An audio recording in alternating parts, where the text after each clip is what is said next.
আপনি জানলে অবাক হবেন যে পৃথিবীতে এমন জায়গা আছে যেখানে কয়েক মাস সূর্য অস্ত যায় না। এ ভারী আজব এক দেশ।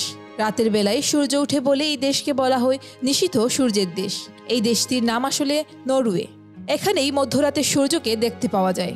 মধ্যরাতের সূর্য হলো এমন একটি ঘটনা যখন সূর্য 24 ঘন্টায় দিগন্ত রেখার উপরে থাকে। সেই সময় 24 ঘন্টায় সূর্যের আলো থাকে নরওয়েতে। আবার সূর্য যখন দিগন্ত রেখার নিচে থাকে তখন 24 ঘন্টায় রাতের অন্ধকারে ডুবে থাকে ওই দেশ। গধূলি বেলার মতো সূর্য প্রতীয়মান নরওয়ে হলো আর্কটিক এলাকার দেশ, অর্থাৎ উত্তর মেরু দেশ।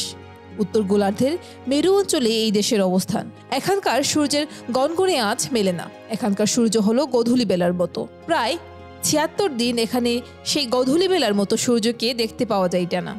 তখন সূর্য অস্ত যায় না নরওয়ের বিস্তীর্ণ অঞ্চলে।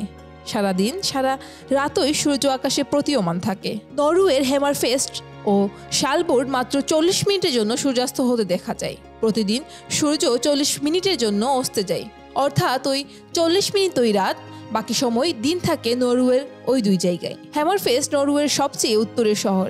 এখানে যখন স্থানীয় সময় 12:43 তখন সূর্য ডুবে রাত হয়। ফের 40 মিনিট পর সূর্য ওঠে সকাল হয়ে। 2 এপ্রিল থেকে 23 অগাস্ট আবার শালবার্ডে সূর্য একেবারে অস্ত যায় না।